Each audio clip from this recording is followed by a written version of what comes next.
നാട്ടുകൾ വിഷന്റെ news at 7 വാർത്തകളിലേക്ക് ഏവർക്കും സ്വാഗതം. പ്രാദേശിക വാർത്തകൾ ചുരുക്കത്തിൽ. ഇന്നത്തെ പ്രധാന വാർത്തയിലേക്ക്. ലോകകപ്പ് ഫുട്ബോൾ മത്സരം ആവേശം കൊണ്ടിരിക്കെ ജനഹൃദയങ്ങളിൽ ലോകകപ്പ് എന്ന സ്വപ്നം കാണുന്ന ആരാധകർക്കിടയിൽ ഇത്തവണത്തെ കപ്പ് ആരടിക്കും എന്നുള്ള മുൾമുനയിൽ നിൽക്കുമ്പോൾ ആ ലോകകപ്പ് മനോഹരമായ ഭാവനയിൽ കാലുകൾ കൊണ്ട് വരച്ച ചിത്രകാരൻ ഏറെ ശ്രദ്ധ നേടി. കരിങ്ങലത്താണി വെള്ളപ്പാറയിലെ ലുലു എന്നറിയപ്പെടുന്ന കളപ്പുരയ്ക്കൽ ജോസഫാണ് കാലുകൾ കൊണ്ട് ചിത്രം വരച്ച് ശ്രദ്ധ നേടിയത്. സാധാരണ ചിത്രം വരയ്ക്കുന്നതിൽ നിന്ന് വ്യത്യസ്തമായി കാലിലെ തള്ളവിരലിലും ചൂണ്ടുവിരലിലും കൊണ്ട് ബ്രഷ് പിടിച്ചാണ് കടലാസിൽ ലോകകപ്പ് വരച്ചത്. 15 ഇഞ്ച് ഉയരമുള്ള ചിത്രം വരയ്ക്കാൻ 2.5 മണിക്കൂർ എടുത്തു.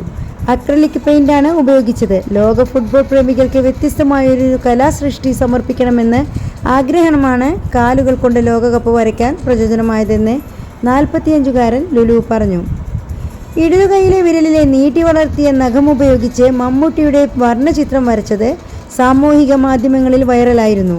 തിരുവോണത്തിന് വാഴയിലയിൽ വരച്ച ഓണസദ്യയും വിഷുവിന് കണിവെള്ളരിയിൽ വരച്ച ശ്രീകൃഷ്ണ ചിത്രവും ശ്രദ്ധേയമായിരുന്നു. ഏതായാലും ലോകകപ്പ് ആവേശത്തിൽ ലുലുവിൻ്റെ ലോകകപ്പ് ചിത്രവും നാട്ടിന് പുറത്ത് ഏറെ ശ്രദ്ധ പിടിച്ചു പറ്റിയിരിക്കുകയാണ്. കാൽപന്തുകളിയുടെ ലോകകപ്പല്ലേ, അപ്പോൾ കാലുകൊണ്ട് വരച്ച് ഫുട്ബോൾ പ്രേമികൾക്കായി സമർപ്പിക്കാമെന്ന് കരുതി ഏകദേശം ഒരു 1.5-2 മണിക്കൂറോളം എടുത്തു.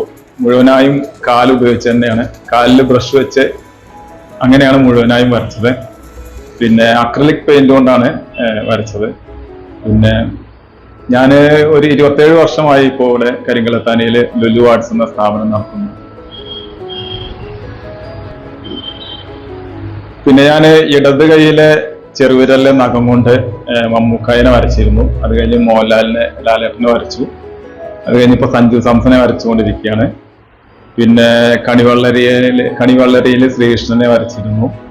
പിന്നെ കഴിഞ്ഞ ഓണത്തിന് വാഴയിലയിലെ ഓണസദ്യ വരച്ച് ഒന്ന് ശ്രദ്ധ നേടിയിരുന്നു സോഷ്യൽ മീഡിയയിൽ.